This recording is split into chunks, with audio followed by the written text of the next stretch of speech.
Cuando mi nuera me llevaba a casa, le pedí que se detuviera en el supermercado cerca de la casa para comprar algunas cosas, pero de repente la cajera me tomó de la mano y me susurró un secreto tan aterrador que tuve que salir corriendo por la puerta trasera y empezar a observar. Y 10 minutos después, me alegra que estés aquí. Si estás viendo este video, dale like, suscríbete al canal y cuéntame en los comentarios desde dónde escuchas mi historia de venganza. Quiero saber hasta dónde ha llegado.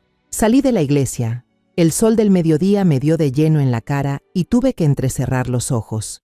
A mi lado estaba Antonia, mi nuera. Sonreía con dulzura, su cabello negro brillante recogido en una coleta alta y ordenada. El vestido azul claro realzaba esa suavidad que siempre había querido en ella. Acabábamos de salir de la misa del domingo, una costumbre que ella y yo manteníamos desde que llegó a nuestra familia. De camino a casa, recordé que en la cocina ya no quedaba leche ni pan. Antonia, hija, ¿podemos pasar un momento por el supermercado Mi Ahorro? Ya no tenemos nada para el desayuno, le dije, con voz algo vacilante para no molestarla. Ella giró la cabeza, aún con esa sonrisa radiante. Claro, mamá, entre usted a comprar. Yo la espero en el coche, así descanso un poco. El sol de hoy me da dolor de cabeza. Asentí, sintiendo ternura por ella, tan joven y siempre atenta, siempre dispuesta a llevarme donde fuera. Empujé la puerta de vidrio del supermercado y el aire frío del aire acondicionado me envolvió, haciéndome sentir más cómoda. Estaba casi vacío, solo unas pocas personas empujaban sus carritos entre los pasillos. Tomé una canasta roja y avancé rápido.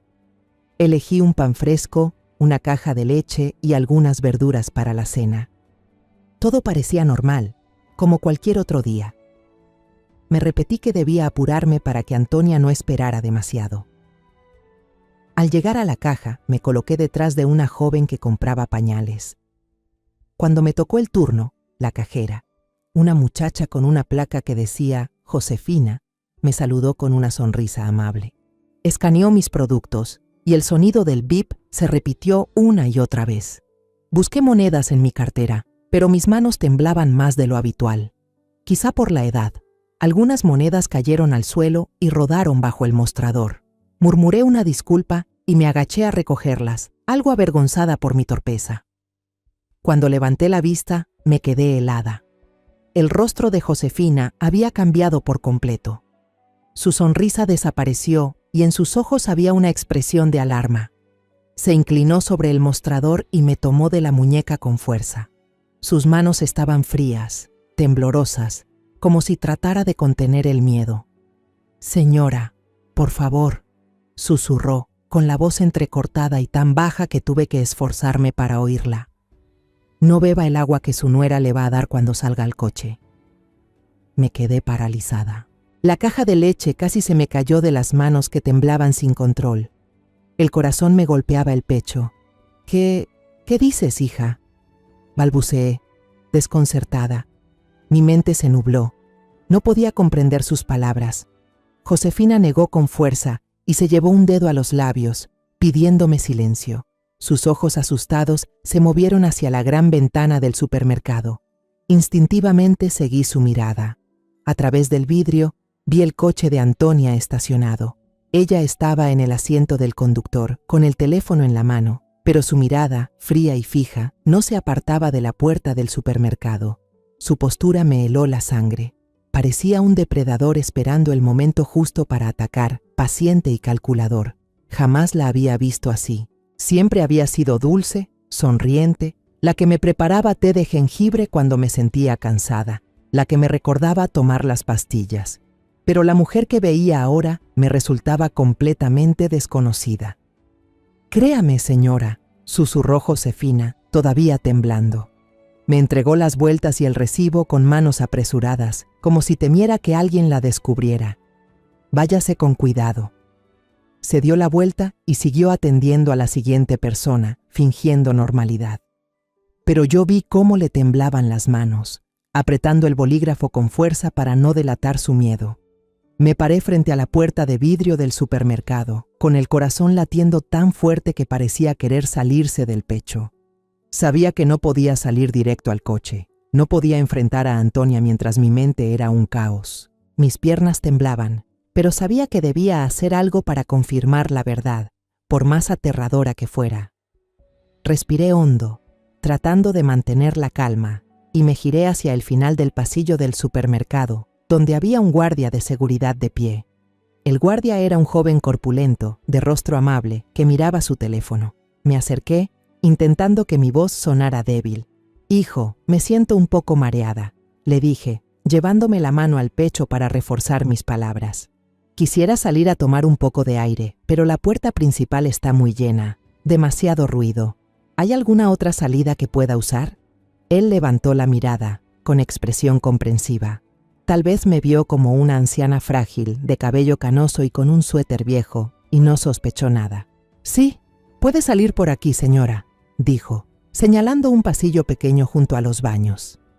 «Esa es la puerta trasera del personal, pero no se preocupe, puede pasar. Tenga cuidado, por favor». Asentí agradecida, sintiendo un pequeño alivio por su amabilidad, aunque la cabeza me pesaba. Caminé con paso firme, tratando de aparentar normalidad. Empujé la puerta del baño, me detuve unos segundos y fingí lavarme las manos para que nadie sospechara. Cuando estuve segura de que no había nadie cerca, me escabullí por la puerta trasera. La pesada puerta metálica chirrió con un crack al abrirse, llevándome a un callejón estrecho detrás del supermercado. Un olor fuerte a basura y comida podrida llenó el aire, haciéndome tapar la nariz. El callejón era angosto, con contenedores de basura a ambos lados y cajas de cartón tiradas sin orden. Rodeé el edificio, caminando despacio y con cuidado, como quien huye de algo. Encontré un poste de concreto grande en la esquina del estacionamiento, lo bastante ancho como para esconderme detrás y aún así poder ver el coche de Antonia sin que me notara. Desde allí veía claramente nuestro coche azul, estacionado cerca de la entrada. Antonia estaba en el asiento del conductor, el cuerpo ligeramente inclinado, con el teléfono en la mano pero la mirada fija en la puerta principal. Ya no tenía esa dulzura habitual. Ahora su rostro mostraba tensión, alerta, como si esperara algo importante. Mi corazón volvió a golpear con fuerza. Un escalofrío me recorrió entera. Entonces la vi moverse. Antonia miró alrededor del estacionamiento, con una mirada fría, calculadora, asegurándose de que nadie la observaba. Luego bajó la vista y abrió su bolso marrón, que estaba en el asiento del copiloto. Contuve el aliento, sin apartar los ojos de ella. Sacó un pequeño sobre de papel, no más grande que una carta. Mi corazón se detuvo cuando la vi destapar una botella de agua, la misma que yo solía beber cada vez que salíamos juntas. Esa marca barata que me gustaba porque era ligera y fácil de sostener. Vertió el polvo blanco del sobre dentro de la botella, con movimientos rápidos, precisos, sin un ápice de duda. El polvo se disolvió al instante, mezclándose con el agua sin dejar rastro. Ella cerró bien la tapa, agitó la botella un par de veces y la colocó en el portavasos del asiento del copiloto, justo donde yo la tomaría al subir al coche. Me aferré al poste de concreto, con las manos apretadas contra la superficie áspera, sintiendo que el suelo se desmoronaba bajo mis pies. Me tapé la boca con una mano para ahogar un sollozo. Las lágrimas me llenaron los ojos, pero no me atreví a dejarlas caer, temiendo que el más mínimo sonido me delatara. Bajo la luz dorada del atardecer, el rostro de Antonia se reflejaba nítido en el parabrisas. Ya no quedaba ni rastro de su sonrisa amable ni de su mirada afectuosa. Solo quedaba una frialdad meticulosa, la de una cazadora que acaba de cumplir su tarea. Aplastó el sobre entre los dedos, lo arrugó y lo escondió entre los asientos. Luego tomó el teléfono, con el rostro sereno de nuevo, como si nada hubiera ocurrido. Ya no necesitaba más explicaciones. Las acciones de Antonia lo decían todo. Supe en ese instante que acababa de escapar de un peligro aterrador. Apreté con fuerza la bolsa de compras, tratando de respirar hondo para no desmoronarme. Tenía que volver al coche, tenía que enfrentarla, tenía que fingir que no pasaba nada. Me alisé la ropa, intentando parecer normal, y caminé lentamente hacia el coche azul estacionado en el aparcamiento. Abrí la puerta, me senté en el asiento del copiloto y traté de que mis manos no temblaran al dejar la bolsa en el suelo. Antonia se giró enseguida. Su sonrisa amable me erizó la piel. ¿Ya terminaste de comprar, mamá? Hace mucho calor, te pusiste toda roja, dijo con su tono dulce de siempre. Tomó una botella de agua del portavasos, la abrió suavemente y me la ofreció. Toma, mamá, bebe un poco, la traje para ti. Miré la botella transparente. El líquido que se movía dentro ahora me parecía un peligro mortal. Tenía la garganta seca, pero no por sed, sino por el terror que me apretaba el pecho. Sonreí, negué con la cabeza e intenté mantener la voz natural. Gracias, hija, pero ya bebí un sorbo en la fuente del baño. Todavía tengo la garganta fresca. Antonia se detuvo por un instante, apenas un segundo, pero noté un destello de decepción en sus ojos. Desapareció rápido, reemplazado por su sonrisa habitual. Esa agua no es limpia, mamá, dijo, con el mismo tono suave pero con un matiz de insistencia. Toma esta, por favor. Yo la compré para ti. Me empujó la botella en la mano, casi obligándome a sostenerla. Sentí el frío del plástico atravesar mi palma, pero ese frío no era nada comparado con el escalofrío que me recorrió la espalda. Con cuidado aparté su mano, aún sonriendo torpemente. De verdad no tengo sed, hija. Déjala ahí. La tomaré más tarde en casa. Giré el rostro hacia la ventana, fingiendo mirar los autos pasar por la calle, solo para evitar su mirada. El coche comenzó a moverse. El silencio dentro era tan denso que sentía que me oprimía el pecho. Antonia no dijo nada más, solo se concentró en conducir, pero podía sentir la tensión en cada uno de sus movimientos. Yo me quedé quieta, con las manos apretando el borde de mi falda, la mente dando vueltas sin parar. Recordé las vitaminas. Cada mañana, después de preparar el desayuno para todos, Antonia ponía junto a mi vaso de jugo 2 cápsulas rojas. Tómalas, mamá. Son vitaminas importadas de Estados Unidos, buenas para el corazón, decía sonriente, con los ojos brillando como si hiciera algo noble.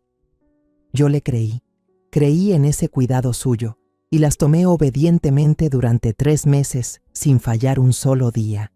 Incluso sentía orgullo y gratitud, pensando que era afortunada de tener una nuera tan atenta. Pero ahora, al recordarlo, un escalofrío me recorrió el cuerpo. ¿Qué eran realmente esas vitaminas? ¿Serían lo mismo que ese polvo blanco en la botella? Y luego vinieron a mi mente los desmayos. Al menos 3 veces en los últimos meses, 1 hora después del desayuno, me mareé. Todo se volvió oscuro y caí al suelo. La primera vez desperté y vi a Antonia a mi lado, con expresión de pánico, sosteniendo un paño húmedo para limpiarme la frente. Mamá, casi me matas del susto. Seguro fue la presión baja por la edad, dijo preocupada, ayudándome a sentarme. Guillermo, mi hijo, también llegó asustado, pero Antonia lo tranquilizó. No pasa nada, amor, solo necesita descansar un poco. La segunda y la tercera vez fueron iguales. Cada vez que despertaba, ella siempre estaba allí, la primera en sostenerme, la primera en decir que debía ir al médico a revisar la presión. Y yo le creí. Pensé que simplemente me estaba debilitando con los años. Le eché un vistazo a Antonia. Ella seguía conduciendo, con una leve sonrisa en los labios, como si no hubiera nada de qué preocuparse. Pero esa sonrisa, que antes me parecía amable, ahora era para mí una máscara fría. Recordé una noche de hace unas semanas, cuando por casualidad escuché una conversación entre ella y Guillermo en la cocina. Yo estaba a punto de irme a dormir, pero la voz baja de Antonia me hizo detenerme en la escalera. Fíjate, últimamente la salud de mamá ha empeorado mucho, y también su memoria, dijo ella, con tono preocupado. ¿Qué te parece si le consigo más vitaminas? Tengo una amiga que trabaja en la industria farmacéutica, muy confiable. Puede conseguir buenos medicamentos sin receta. Guillermo solo asintió. Haz lo que creas mejor, confío en ti. En ese momento pensé que era un gesto sincero y me sentí conmovida por su atención hacia mi salud. Pero ahora, esas palabras resuenan en mi cabeza como una advertencia aterradora. ¿Y si todo había sido planeado desde el principio? ¿Y si ella había estado debilitándome poco a poco, haciendo que todos creyeran que mi cuerpo estaba fallando por la edad? Las piezas sueltas ahora encajan, formando una imagen completa y espantosa. Las vitaminas. no eran suplementos. Los desmayos no eran culpa de los años. Antonia había querido hacerme daño, lentamente, con una precisión escalofriante. Quería crear una apariencia perfecta, una anciana débil con la mente confusa, para que cuando muriera de repente nadie sospechara nada. Sentí que el corazón se me encogía. ¿Cómo podía hacerme eso? ¿Cómo podía sonreírme, llamarme mamá, mientras me empujaba en silencio hacia un destino tan cruel? Esa noche me senté frente al plato de carne asada que Antonia había preparado con tanto esmero, pero no pude probar bocado. Cada cucharada de arroz se sentía pesada, como si estuviera tragando el dolor y la traición. Guillermo, sentado frente a mí, hablaba alegremente de un nuevo proyecto en su trabajo. Antonia sonreía, servía más comida en su plato, como una esposa ejemplar. La miré. Sus gestos eran suaves, su mirada dulce, pero dentro de mí solo había un vacío helado. «Mamá, ¿no va a comer? Este plato le gusta», me dijo Antonia, con voz amable. Negué con la cabeza, forzando una sonrisa. «Tengo un poco de indigestión. Comeré menos». «Gracias, hija». Ella asintió y enseguida me preparó una taza de té de jengibre. La puso frente a mí con aparente preocupación. «Beba un poco, mamá, le hará bien». El aroma del jengibre subió cálido, pero yo solo miré la taza, con el corazón latiendo con fuerza. ¿Sería seguro lo que había dentro? No me atreví a pensar más. «Lo beberé después, ahora quiero descansar un poco», dije, levantándome y tratando de mantener la voz tranquila. Guillermo me miró, preocupado. «¿Está bien, mamá? ¿Quiere que llame al médico?», le sonreí débilmente. «No hace falta, hijo. Solo necesito acostarme un rato». Subí las escaleras, sintiendo que cada paso me hundía más en un abismo. En la cama no pude dormir. La luz de la luna se filtraba por la cortina, proyectándose sobre el techo. Mi mente no dejaba de girar con todo lo ocurrido en el supermercado. La imagen de Antonia vertiendo polvo blanco en la botella de agua, su sonrisa fingida. Todo era como una cuchillada directa al corazón. Necesitaba pruebas, algo concreto para desenmascararla. Si solo contaba lo que había visto, ¿me creería Guillermo? Amaba a Antonia profundamente y sabía que no aceptaría fácilmente la verdad sobre la mujer de la que siempre había estado tan orgulloso. Entonces recordé un detalle. Cada martes por la noche, de 7 a 9, Antonia siempre iba a sus clases de yoga en el centro. Era el único momento en que salía de casa. Esa sería mi única oportunidad. Me quedé allí, esperando, contando los días hasta el martes por la noche, cuando podría actuar sin que ella lo notara. Durante esos días intenté vivir con normalidad, comer, hablar con Antonia, pero cada vez que la miraba a los ojos tenía que contener un escalofrío. Temía que con solo una mirada equivocada ella descubriera mis sospechas. A las 7 en punto del martes escuché el motor del coche de Antonia alejándose del portón. Esperé unos minutos más para asegurarme de que se había ido y luego me puse el abrigo y crucé la calle hacia la casa de doña Tere, mi vecina más cercana. Ella había vivido junto a mí más de 30 años. Había visto crecer a Guillermo y también me acompañó en los días en que lloré la muerte de mi esposo. Era la única persona en quien podía confiar en ese momento. Cuando abrió la puerta y vio mi rostro pálido y mis manos temblorosas, se alarmó y me hizo pasar enseguida. «Dios mío, María, ¿qué pasa? Parece que has visto un fantasma». Cerré la puerta con fuerza, me senté en su viejo sillón del salón y sin rodeos le conté todo. La advertencia de Josefina, el momento en que Antonia vertió el polvo blanco en la botella de agua, mis sospechas sobre las pastillas de vitaminas y las veces que me desmayé. Tere escuchó, primero sorprendida, y luego vi cómo sus ojos se encendían de rabia. Golpeó la mesa de madera con la mano, haciendo temblar el vaso de agua. Esa víbora, lo supe desde el principio. Había algo en ella que no me cuadraba. Esa dulzura fingida nunca me convenció. «Vamos, María, tenemos que encontrar pruebas para desenmascararla». Asentí, sintiendo que la determinación de Tere me devolvía las fuerzas. Ella, una policía retirada, que había lidiado con todo tipo de criminales durante su carrera, se convertía ahora en mi aliada en esta pesadilla. Regresamos a mi casa en silencio, con pasos tan leves como los de 2 ladronas. La casa estaba en calma, solo se oía el tic-tac del reloj del salón. Con el corazón desbocado, la guié hasta el dormitorio de Guillermo y Antonia. La habitación estaba impecable, con un leve aroma a lavanda, todo tan ordenado que resultaba sospechoso. Sentí que invadía un territorio ajeno, pero me repetí, esto es por Guillermo y por mí. Tere, con la experiencia que da haber sido policía, se puso unos guantes de goma finos que traía en el bolso. Con cuidado, no dejes huellas, susurró con voz firme. Empezamos a registrar el lugar, procurando no alterar nada. El armario solo tenía vestidos doblados con precisión, debajo de la cama no había más que polvo. El tiempo pasaba y el sudor me resbalaba por la frente. Cada segundo parecía una eternidad. Teníamos menos de 2 horas antes de que Antonia regresara. Entonces Tere reparó en la mesita de noche del lado donde dormía Antonia. El cajón superior estaba cerrado con llave, un pequeño candado pero resistente. Tere sonrió, sacó una horquilla del bolsillo. «Déjamelo a mí», dijo con seguridad. Con unos movimientos hábiles, trabajó un momento hasta que un leve clic sonó.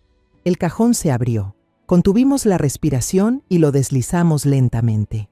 Dentro había una carpeta azul, perfectamente colocada, como esperando ser hallada. La abrí, con las manos temblando tanto que casi la dejé caer. Las primeras líneas me dejaron helada. Era un testamento, donde supuestamente yo dejaba todos mis bienes, esta casa, el terreno en el pueblo y mis ahorros, a mi nuera ejemplar, Antonia Morales. La firma al final era una burda imitación de la mía, temblorosa, imposible de confundir. Sentí la sangre hervir, una mezcla de furia y dolor. Se atrevió, susurré con la voz quebrada. Doña Tere puso su mano sobre mi hombro, indicándome que siguiera mirando. Debajo del testamento estaba el contrato del seguro de vida que yo había comprado hacía muchos años, cuando Guillermo aún era niño, para asegurar su futuro. Todos los detalles eran correctos, excepto por algo aterrador. En el apartado «Beneficiario», el nombre de Guillermo había sido borrado y reemplazado por Antonia Morales, con una tinta más oscura, evidentemente añadida después. Sentí que las piernas me flaqueaban. En la última página había un papel A4 con una factura electrónica impresa de una página web extraña, con dominio.onion, algo que yo no entendía. En la sección de productos aparecía un nombre químico larguísimo, pero el monto era de varios cientos de dólares. Doña Tere lo miró y susurró con voz temblorosa. «Dios mío, María, este es el nombre químico del cianuro». Me quedé inmóvil, sosteniéndome del borde de la cama para no caer. Cianuro, un veneno mortal. Todas mis sospechas se confirmaban, pero la verdad era aún más espantosa de lo que imaginaba. Antonia no solo quería debilitarme, quería matarme, quedarse con todo lo que mi esposo y yo habíamos construido durante toda una vida. Doña Tere sacó rápidamente su teléfono y comenzó a tomar fotos de cada página, de cada detalle, con la precisión de una detective experimentada. «Tenemos que guardar esta evidencia», dijo con voz firme. Colocamos todo de nuevo en su sitio, cerramos el cajón y limpiamos cualquier posible huella. Justo cuando terminamos, escuché el ruido del coche de Antonia entrando por la puerta. Doña Tere salió deprisa por la puerta trasera hacia su casa. Yo me quedé en la sala, fingiendo arreglar las plantas del rincón. Antonia entró con su sonrisa habitual. «Mamá, ¿se siente mejor?» «Ya estoy de vuelta», asentí, forzando una sonrisa. «Sí, hija, me siento mejor. Gracias», pero por dentro solo sentía un frío que me helaba los huesos. El viernes por la mañana, la luz suave del sol se colaba por la ventana del salón, iluminando la alfombra vieja que mi esposo y yo habíamos comprado cuando éramos jóvenes. Me senté en el sillón con una taza de café ya fría entre las manos, sin ganas de beberla. En ese momento, Antonia entró al salón, con el delantal floreado que yo le había regalado, sonriendo como siempre. «Mamá, este domingo es su cumpleaños. Quiero organizar una pequeña fiesta, algo íntimo. Invitaré a algunos vecinos para celebrar un año más de su vida». Su voz sonaba entusiasta, pero un escalofrío me recorrió la espalda. Asentí, fingiendo serenidad. «Qué detalle, hija. Gracias». Pero en el fondo sabía que esa fiesta no sería tan inocente. Esa tarde salí al patio trasero con la excusa de regar los crisantemos, las flores que mi esposo solía cultivar para mí en cada ocasión especial. Arrastré la manguera hasta la ventana del dormitorio de Guillermo y Antonia, donde sabía que ella estaba. La ventana estaba entreabierta, lo justo para dejar pasar los sonidos del interior. Fingí que quitaba malas hierbas, con las manos temblorosas sosteniendo las tijeras de podar, pero atenta a cada palabra. Tal como sospechaba, escuché la voz de Antonia hablando por teléfono, baja y apurada, muy distinta a la dulzura que usaba conmigo. «Todo está listo», murmuró con frialdad. «Esta vez no fallará. La botella de agua de la otra vez no la tomó. Fue un desperdicio». Me quedé inmóvil, apretando las tijeras con tanta fuerza que la hoja afilada cortó la palma de mi mano, haciendo brotar un hilo de sangre. Pero no sentí dolor, solo un terror creciente que me oprimía el pecho. Contuve la respiración y seguí escuchando. Después de un silencio, quizás para oír lo que decía la otra persona al teléfono, Antonia continuó con una voz dura y cruel. «Tranquilo. La fiesta de cumpleaños del domingo por la noche será su última fiesta. Después, todo será nuestro». Sentí que las piernas me flaqueaban. Cada palabra suya era como una puñalada, desgarrando la última pizca de confianza que aún guardaba hacia ella. Ya no tenía tiempo para dudar. Esa misma tarde, mientras Antonia se ocupaba en preparar las cosas para la fiesta, salí de casa con la excusa de dar un paseo. Pero no fui a pasear. Caminé directamente hacia una pequeña oficina de detectives privados en el barrio vecino, cuyo anuncio había visto en un periódico local. La oficina estaba en un callejón estrecho, con un viejo cartel que decía «Servicios de Investigación Héctor». Empujé la puerta y entré, con el corazón latiendo con fuerza. Héctor, un hombre de mediana edad, con el rostro marcado por la vida y unos ojos penetrantes, se levantó para saludarme. «¿En qué puedo ayudarla?», preguntó, con una voz grave pero cortés. Coloqué sobre la mesa una gran cantidad de dinero en efectivo. Los ahorros que había guardado en secreto durante años, escondidos en una caja de metal bajo mi cama. «Necesito que investigue a alguien», le dije, intentando mantener la calma. «Se llama Antonia Morales. Quiero saber quién es realmente, de dónde viene, sus relaciones, su situación financiera, todo. Y necesito los resultados antes del domingo por la noche». Héctor me miró, luego miró el dinero sobre la mesa. Su expresión mostró sorpresa, pero no hizo preguntas. «Los tendrá el domingo por la mañana», asintió con firmeza, y tomó la foto y la información que había escrito rápidamente sobre Antonia. Salí de la oficina sintiendo una mezcla de alivio y ansiedad. Sabía que estaba entrando en una partida peligrosa, pero no tenía otra opción. El domingo por la mañana, tal como prometió, Héctor me llamó. Me citó en una pequeña cafetería discreta, escondida en una calle tranquila. Llegué temprano, me senté en un rincón apartado y sujeté la taza de café entre las manos sin poder beber. Cuando Héctor entró, colocó frente a mí un expediente delgado, pero cada página dentro de él era como una bomba de tiempo. Lo abrí, leí línea por línea y sentí cómo el corazón se me encogía. Antonia mantenía una relación secreta, desde hacía años, con una mujer llamada Laura Vargas. Había fotos tomadas a escondidas, Antonia y Laura besándose y abrazándose en un bar apartado, con miradas llenas de deseo y secreto. Observé las fotos, con las manos temblorosas, sin poder creer lo que veía.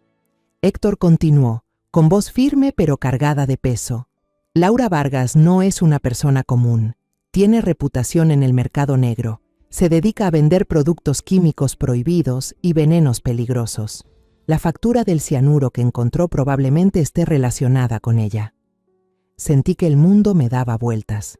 El expediente mostraba que Antonia y Laura se conocían desde antes de que ella conociera a Guillermo. Su matrimonio con mi hijo fue una farsa cuidadosamente planeada para acercarse a nuestra fortuna. Recordé las veces que Guillermo, triste, me confesó que Antonia siempre posponía tener hijos, que parecía poco interesada en formar una familia. Ahora lo entendía. Ella no amaba a Guillermo. Mi hijo solo fue una pieza más en el plan de Antonia y Laura.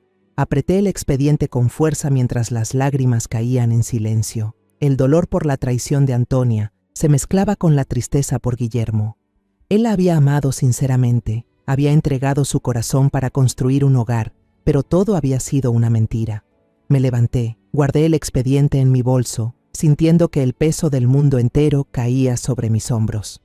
La noche del domingo, mi casa estaba decorada como para una fiesta. Pequeñas luces brillaban alrededor de la sala. El aroma de los tamales y el pozole salía de la cocina, mezclándose con la música alegre de mariachi que sonaba por los altavoces.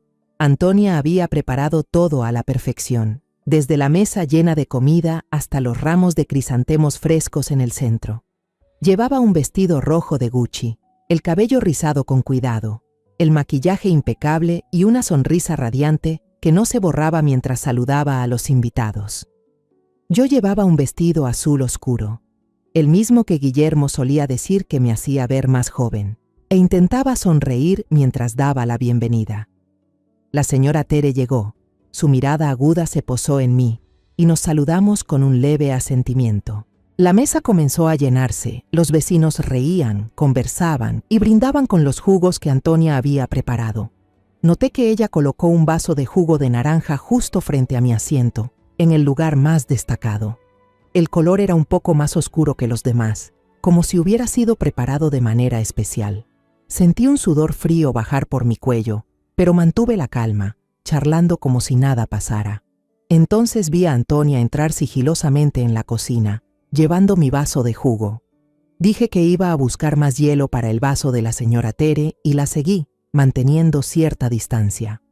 A través de la rendija de la puerta vi cómo Antonia, de espaldas a la mesa, abría un pequeño sobre y vertía un polvo blanco en el vaso. Movió el contenido con una cucharita, con una precisión escalofriante, y luego volvió a colocar el vaso en su lugar. Mi corazón latía con fuerza, pero no dejé que el miedo me dominara. Regresé a la mesa, fingí conversar con un vecino y, en un movimiento rápido, empujé el vaso hacia un rincón detrás del florero, donde nadie lo vería. Tomé otro vaso de jugo de la mesa y lo puse frente a mí. Todo ocurrió en cuestión de segundos. Miré de reojo a Antonia, que seguía sirviendo bebidas, sin notar nada. Cuando todos estuvieron reunidos, Antonia se levantó, alzó su vaso y sonrió como si estuviera sobre un escenario. Me miró directamente, con los ojos brillantes pero fríos.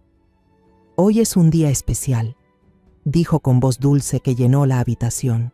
«En nombre de toda la familia, quiero desearle a mamá un feliz cumpleaños. Que viva muchos años más con nosotros». Todos aplaudieron y gritaron: «¡Feliz cumpleaños!». Levanté mi vaso y sonreí, pero por dentro solo sentía un vacío helado.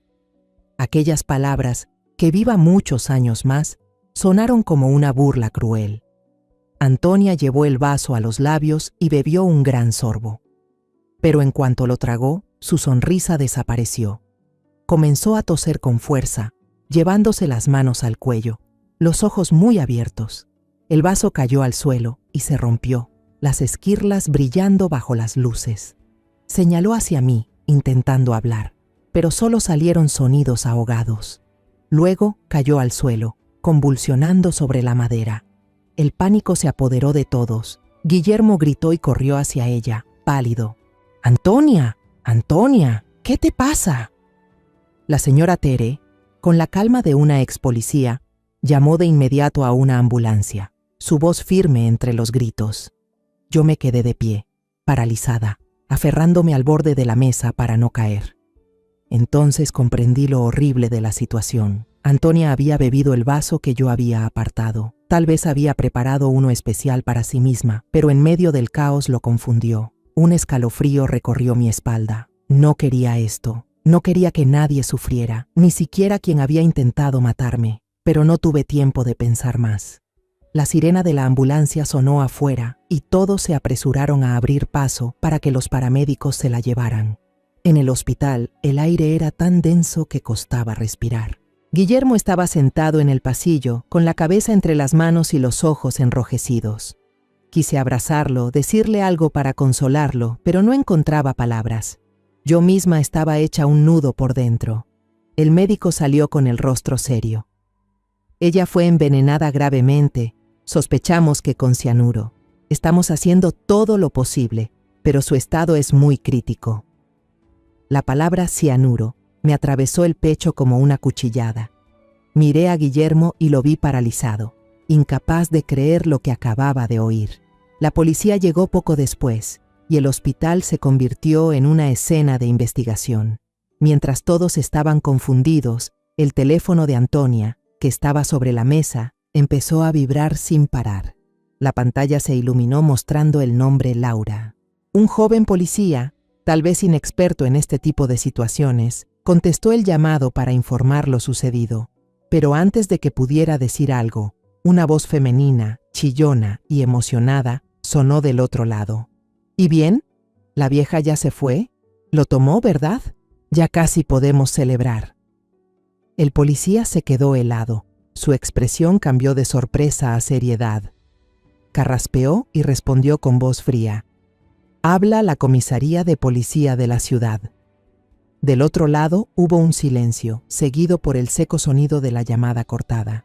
El oficial miró alrededor y luego fijó la vista en el número que aparecía en la pantalla. Esto no es un caso de envenenamiento común, dijo con voz baja pero firme. Yo me quedé allí, sintiendo que el mundo entero giraba bajo mis pies. Esa llamada, la voz de Laura, era la prueba final del plan cruel de Antonia. La mañana siguiente a la terrible fiesta de cumpleaños, mi casa estaba sumida en un silencio pesado. La policía había acordonado el área del comedor, donde el vaso de jugo de naranja roto seguía esparcido por el suelo, los fragmentos brillando como un recordatorio del infierno vivido la noche anterior. Guillermo estaba inmóvil en el sofá, con los ojos hundidos y el rostro pálido. No había dicho una sola palabra desde que salimos del hospital, donde Antonia seguía en cuidados intensivos. Me vestí en silencio, con una blusa de manga larga gris y una bufanda. Algo que me hiciera sentir un poco más fuerte en medio de la tormenta. «Voy a salir un momento», le dije en voz baja. Él solo asintió, con la mirada vacía, como si su alma hubiera abandonado el cuerpo. Conduje hasta el supermercado Mi Ahorro, donde todo había comenzado. El corazón me latía con fuerza al empujar la puerta de vidrio. El aire frío del aire acondicionado no lograba enfriar el fuego en mi pecho. Vi a Josefina detrás de la caja registradora, pero hoy se veía distinta. Su rostro estaba pálido, los ojos llenos de preocupación, y sus manos jugaban nerviosas con el borde de su camisa, tratando de ocultar su inquietud. Esperé hasta que no quedara ningún cliente en su fila y me acerqué despacio. «Hola, Josefina», dije suavemente. Ella dio un respingo, levantó la vista y al reconocerme, su rostro perdió el color por completo. Miró a su alrededor, temerosa de que alguien pudiera escuchar. ¿Está bien, señora?», tartamudeó con la voz temblorosa. «Gracias a ti», respondí, intentando mantener la voz serena, aunque dentro de mí todo se agitaba. Anoche, mi nuera fue hospitalizada por envenenamiento. La policía está investigando. Los ojos de Josefina se abrieron de par en par. Dio un paso atrás, aferrando el borde de su camisa hasta que los nudillos se le pusieron blancos. Yo no sé nada», balbuceó asustada. «Solo escuché que hablaba por teléfono con alguien. Decía que el próximo año sería el aniversario de su muerte». Sus palabras fueron como un golpe, aunque yo ya intuía la verdad. Puse mi mano sobre la suya, que temblaba sin control, con suavidad pero con firmeza. «Me salvaste, Josefina. Hiciste algo muy valiente. Ahora necesito que me ayudes una vez más. Ayúdame a decir la verdad». Josefina negó con la cabeza, con la mirada llena de miedo. Pero tengo miedo, señora. Solo soy una empleada cualquiera. Si hablo, podría perder mi trabajo o algo peor». Entendí su temor. Era solo una joven con un salario bajo, viviendo una vida sencilla. Nadie querría verse envuelto en algo así. Pero la miré a los ojos y le dije con voz suplicante: «No solo me salvas a mí, Josefina, también salvas a mi familia. Si no hablas, esa mujer podría hacerle daño a otros. Eres mi esperanza, Josefina». Ella se quedó en silencio, con los ojos llenos de lágrimas, y finalmente asintió. Está bien, lo haré, pero usted tiene que quedarse conmigo, ¿sí? Le tomé la mano con fuerza y asentí. Siempre estaré contigo. Convencí a Josefina de que nos reuniéramos en una pequeña cafetería frente al supermercado durante su hora de descanso. Nos sentamos en un rincón apartado, donde la luz tenue del ventanal nos daba una sensación de seguridad. Josefina empezó a hablar, con la voz temblorosa pero cada vez más firme. Contó que aquel día, afuera del supermercado, había un coche con altavoces haciendo propaganda electoral, tan ruidoso que salió a mirar. Al llegar al estacionamiento, vio por casualidad a Antonia bajando de su coche, con el rostro molesto y el teléfono en la mano. Antonia caminaba de un lado a otro, hablando con tono agresivo, como discutiendo con alguien. Josefina alcanzó a escuchar una frase que la dejó helada. Esa vieja es un estorbo, como una espina clavada. Pero no vivirá mucho más. El año que viene, este mismo día, será su aniversario luctuoso. Josefina continuó, hablando cada vez más bajo. La vi mirar hacia la entrada del supermercado, donde usted estaba haciendo fila para pagar. Luego colgó y su expresión cambió de inmediato. Volvió a sonreír, tranquila, como si nada. Me asusté mucho, señora. No sabía qué hacer, pero cuando la vi allí, supe que debía advertirle. Me quedé escuchando, sintiendo que el corazón se me apretaba. Las palabras de Antonia, tan frías y crueles, me atravesaron el alma. La había considerado como una hija, la había aceptado en mi hogar, y aún así, ella me veía como una espina que debía arrancar. Al terminar, tomé las manos de Josefina y le pregunté con la voz entrecortada: ¿te atreverías a contarle todo esto a la policía? Tu testimonio será la prueba más importante. Josefina bajó la cabeza, apretando las manos con fuerza. Aún estaba asustada, pero luego me miró fijamente. Lo haré, señora. Por usted, y porque sé que es lo correcto. Su valentía me conmovió. Recordé cuando yo tenía su edad, también enfrentando decisiones difíciles, y supe que Josefina estaba poniendo todo su valor en esa elección. Esa misma tarde la llevé a la comisaría. Entró a la sala de interrogatorios con el rostro todavía nervioso, pero la voz firme al relatar los hechos. Yo la observaba desde afuera, a través del vidrio, con un nudo en la garganta. Aquella joven, sin tener nada que ver con mi familia, había arriesgado todo por salvarme. Cuando Josefina terminó su declaración, fue mi turno. Entregué todo lo que Tere y yo habíamos encontrado: el testamento falsificado, el contrato de seguro modificado y la factura de compra de cianuro en un sitio del mercado negro. También confesé que había apartado el vaso de jugo envenenado, sin atreverme a tirarlo por miedo a que mi nuera lo notara. Nunca imaginé que sería ella quien lo bebería, dije con voz temblorosa. Las cámaras del salón pueden demostrar que no fue intencional. El oficial, un hombre de mediana edad con mirada seria, asintió mientras tomaba notas. Cuando conectó las pruebas, el testimonio de Josefina, el veneno en el vaso y la llamada de Laura, el retrato del crimen se reveló con claridad. Una mañana, el jefe de policía encargado del caso, el señor Martínez, vino a verme a casa. Se sentó en la sala, en el viejo sillón que solía gustarle a mi esposo, y me contó los últimos avances. A partir del número de teléfono de Laura Vargas en la llamada fatídica de la noche de la fiesta, la policía identificó rápidamente su identidad y dirección. Pero cuando llegaron a su apartamento, en un barrio pobre de las afueras, el lugar estaba vacío. Laura había huido, llevándose cualquier posible rastro. Me quedé allí, con las manos apretando el borde de mi blusa, el corazón latiendo con fuerza. Pensé que se había escapado, que la verdad quedaría enterrada para siempre. Pero el señor Martínez me tranquilizó. La estamos rastreando. Laura compró un boleto de autobús hacia una ciudad fronteriza. Probablemente planeaba cruzar la frontera, pero detuvimos el autobús en el puesto de control de las afueras. La encontraron sentada en el último asiento, con una gorra y gafas de sol, tratando de ocultar su identidad. A su lado había una maleta llena de dinero en efectivo y documentos falsos, una prueba clara de que llevaba tiempo preparando su fuga. Al escuchar eso, sentí un pequeño alivio, pero también un nuevo dolor. Laura no solo era cómplice, sino quien movía los hilos, la que convirtió a Antonia en una marioneta dentro de su plan cruel. Pensé en Guillermo, en cómo se sentiría al saber todos esos detalles, y el pecho me dolió otra vez. En la comisaría, Laura al principio se mostró desafiante. Negó todo, afirmó que no conocía a Antonia, que la llamada de esa noche fue solo un error. Pero el señor Martínez, con la calma de un policía experimentado, colocó sobre la mesa una a una las pruebas. El historial de transacciones de productos químicos tóxicos entre Laura y Antonia, las fotos que yo había obtenido del detective Héctor donde se las veía abrazándose y besándose, y la grabación de la llamada durante la fiesta. Al ver las fotos, el rostro de Laura cambió de color. Sus ojos mostraron pánico, como si su última barrera defensiva se derrumbara.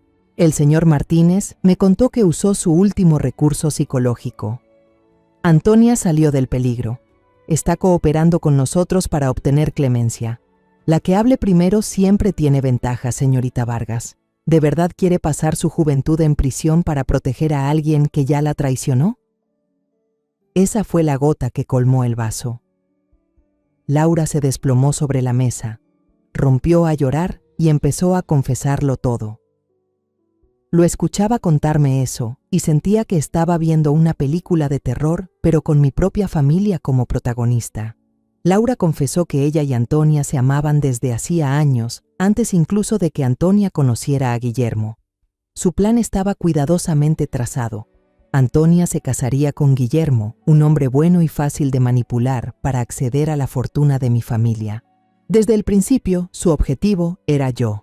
Sabían que tenía la casa, el terreno en el pueblo y una póliza de seguro de vida de gran valor. Su propósito era debilitarme poco a poco con aquellas vitaminas que en realidad contenían veneno para que todos pensaran que me estaba deteriorando por la edad.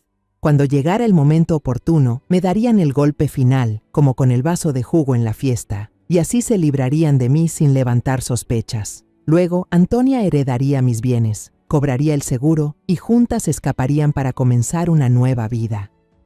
Laura fue quien le proporcionó el cianuro y otros venenos, además de guiar a Antonia paso a paso en la ejecución del plan. Al escuchar eso, un escalofrío me recorrió el cuerpo. Todos esos años en que Antonia estuvo a mi lado, sus sonrisas, sus tazas de té con jengibre, sus palabras amables, todo había sido parte de una obra cuidadosamente montada. La policía le pidió a Guillermo que se presentara en la comisaría para hacer un reconocimiento y confirmar algunos datos relacionados con Antonia. Fui con él. No quería que mi hijo enfrentara esa verdad solo. En la sala de interrogatorios, Guillermo estaba detrás de un vidrio unidireccional, mirando a Laura, que estaba sentada frente a los oficiales. Cuando Laura relató cómo ella y Antonia lo habían usado como una herramienta, un pobre tonto al servicio de su plan, vi a Guillermo tambalearse. Se desplomó, se llevó las manos a la cabeza y unos sollozos ahogados se escaparon de su garganta. Corrí hacia él, me arrodillé a su lado y lo abracé con fuerza. «Aquí estoy, hijo, aquí estoy», susurré con la voz entrecortada. Guillermo no lloraba, pero sus ojos estaban vacíos, como si toda la luz en su alma se hubiera apagado. Le apreté los hombros, tratando de transmitirle un poco de fuerza, aunque yo misma me sentía destrozada. En los días siguientes, Guillermo casi no habló con nadie. Pasaba las horas sentado en su habitación, mirando al vacío, como si intentara recoger los pedazos rotos de su vida. Lo dejé solo, sabiendo que necesitaba tiempo para aceptar la verdad. Pero cada vez que pasaba frente a su puerta y escuchaba suspiros leves, el corazón se me encogía. Logré salvarme del plan de Antonia, pero el precio fue el corazón roto de mi hijo. Una mañana fresca, finalmente se abrió el juicio contra Antonia y Laura. Guillermo y yo llegamos al tribunal y nos sentamos en la primera fila, reservada para las familias de las víctimas. Guillermo vestía un traje negro, pero parecía asistir a un funeral.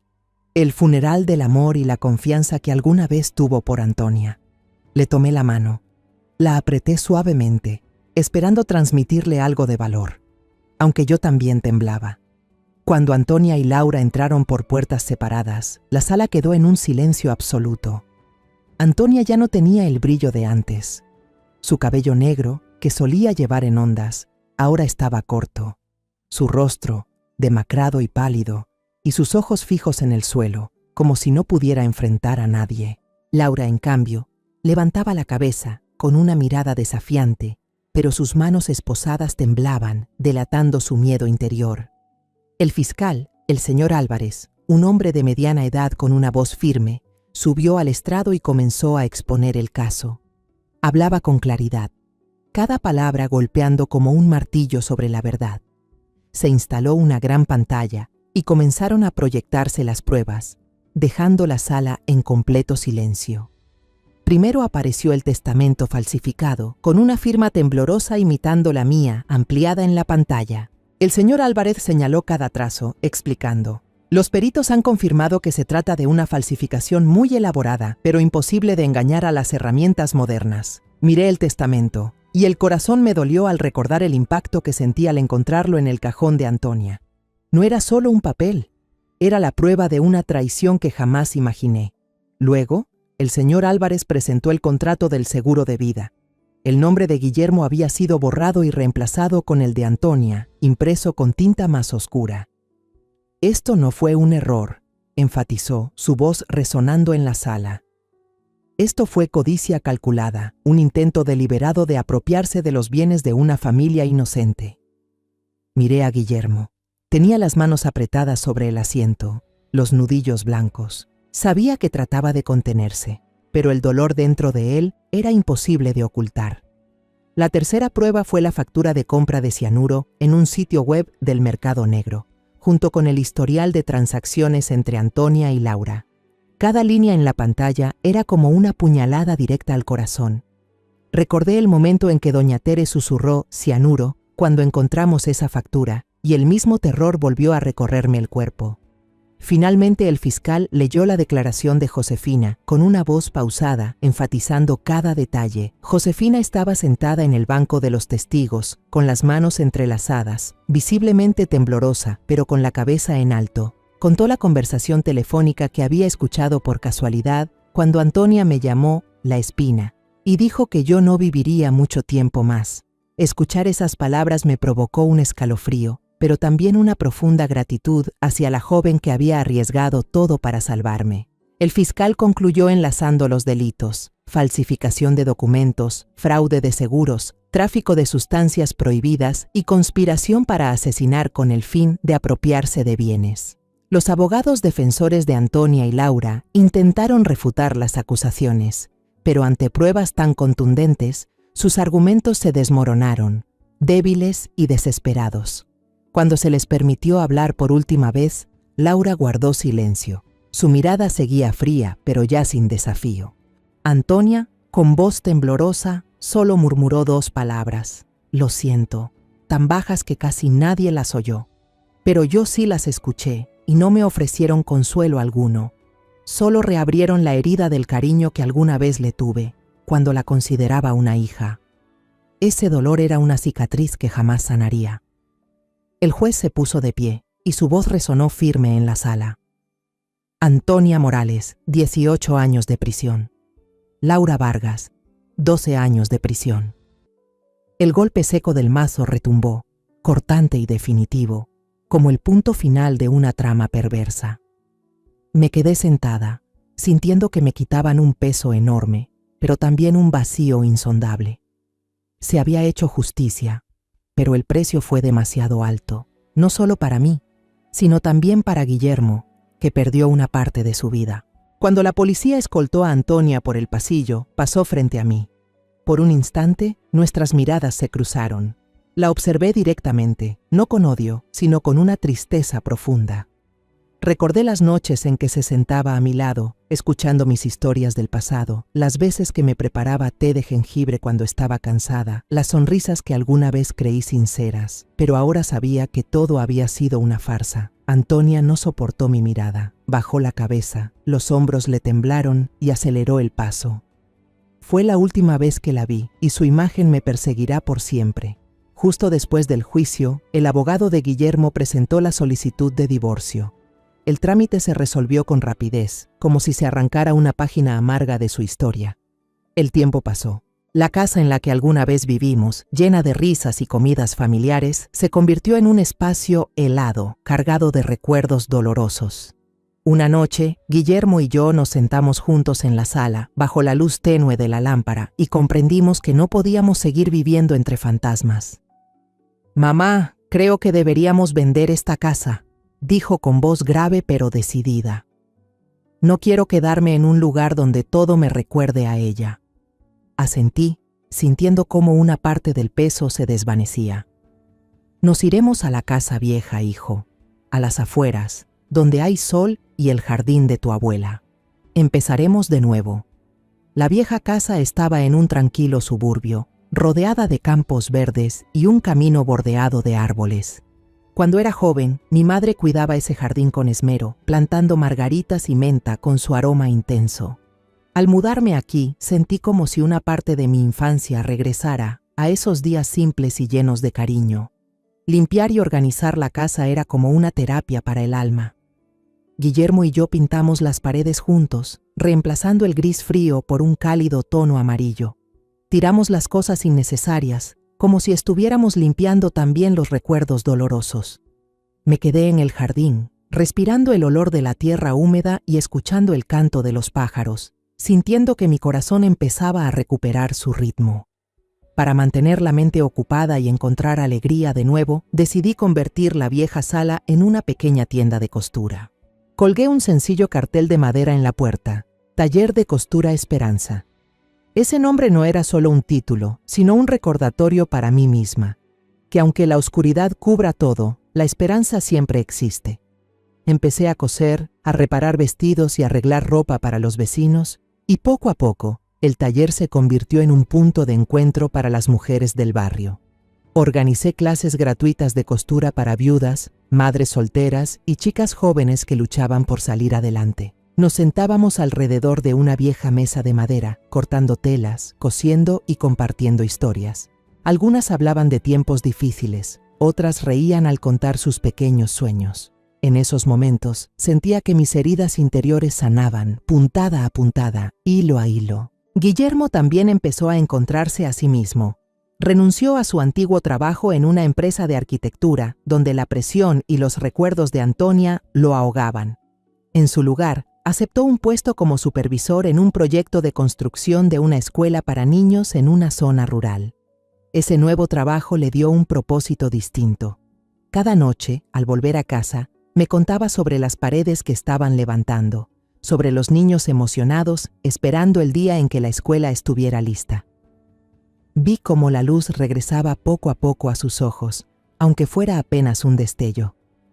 Un día, Guillermo llegó con el rostro más alegre que de costumbre. «Mamá, hoy conocí a una chica en la obra», me dijo, con un toque de timidez. «Es enfermera voluntaria. Vino a cuidar a los trabajadores. Se llama Mireya. Tiene una sonrisa muy dulce, mamá». Sonreí, sintiendo el corazón calentarse al ver a mi hijo sonreír de verdad, por primera vez en mucho tiempo. «¿Ah, sí, hijo? Cuéntame más sobre ella», respondí con suavidad. Guillermo habló de Mireya, de cómo ella con paciencia curaba a un obrero herido, de sus ojos sinceros y su voz tranquila. Lo escuché con atención, sintiendo como si una nueva puerta se abriera para él. No quise ilusionarme demasiado, pero sabía que mientras Guillermo pudiera sonreír y abrir su corazón, lograría seguir adelante. Una tarde soleada, decidí conducir hasta el supermercado mi ahorro. Quería ver a Josefina, la joven que había cambiado mi vida con su valentía. Al entrar, la vi detrás de la caja, con el cabello recogido y una sonrisa radiante como el sol. Al verme, sus ojos brillaron. «Señora María, ¿cómo está usted?», preguntó con alegría. Me acerqué al mostrador y coloqué una bolsa de tela que yo misma había cosido, con una caja de galletas de jengibre y miel todavía calientes y fragantes. «Esto es para ti», dije con emoción. «Nunca podré agradecerte lo suficiente, Josefina. No solo salvaste una vida, devolviste la justicia y le diste a Guillermo y a mí la oportunidad de empezar de nuevo». Josefina me tomó de la mano, con los ojos brillantes. Usted merece estar en paz, señora María. Solo hice lo que creí correcto. Abrió la caja de pasteles y rió suavemente. Usted hace unos pasteles tan ricos. La próxima vez tengo que aprender de usted. Charlamos un rato y me di cuenta de que Josefina no era solo una testigo, sino también una amiga, una pequeña luz que me había guiado a través de la tormenta. Al salir del supermercado, caminé con el corazón ligero, sintiendo que las últimas cargas por fin se habían ido. Sentada en el coche, miré por la ventana y vi cómo el sol iluminaba las copas de los árboles, brillando como gemas. Pensé en el camino que Guillermo y yo habíamos recorrido, desde el dolor de la traición, desde la oscuridad de las conspiraciones, hasta los primeros rayos de esperanza de una nueva mañana. La justicia no solo llega a través de los tribunales o las sentencias frías, sino que a veces empieza con una pequeña advertencia, con el corazón bondadoso de una joven como Josefina. Encendí el motor y conduje hacia casa, donde Guillermo me esperaba con una nueva sonrisa. Delante de nosotros había un largo camino, pero sabía que mientras estuviéramos juntos, la luz siempre estaría allí, guiándonos. He vivido una pesadilla que parecía no tener fin. Fui traicionada, envenenada, tratada como un obstáculo en el camino de la codicia de alguien a quien una vez llamé hija. Pero después de todo, comprendí que la maldad puede cegar el corazón, mientras que la bondad es la única luz que puede guiarnos en la oscuridad. Si aquel día Josefina no hubiera tenido el valor de dar un paso al frente, si yo hubiera dejado que el miedo me hiciera callar, tal vez la justicia nunca se habría cumplido. La lección que quiero compartir con todos es esta. Escuchen su intuición, no confíen ciegamente en las apariencias y, sobre todo, no permitan que su bondad sea utilizada, pero tampoco la pierdan jamás. Porque solo cuando el corazón sabe amar y tiene el valor de luchar por la verdad, realmente vivimos, no solo existimos. La historia que acabas de escuchar ha cambiado los nombres y lugares para proteger la identidad de los involucrados. No la contamos para juzgar, sino con la esperanza de que alguien escuche y se detenga a reflexionar. ¿Cuántas madres sufren en silencio dentro de su propio hogar? De verdad me pregunto, si tú estuvieras en mi lugar, ¿qué harías? ¿Elegirías el silencio para mantener la paz o te enfrentarías a todo para recuperar tu voz? Quiero saber tu opinión, porque cada historia puede convertirse en una vela que ilumine el camino de otros. Dios siempre bendice, y estoy segura de que el valor nos llevará a días mejores. En este momento, en la pantalla final dejaré 2 de las historias más queridas del canal. Estoy segura de que te sorprenderán. Gracias por haberte quedado conmigo hasta este momento.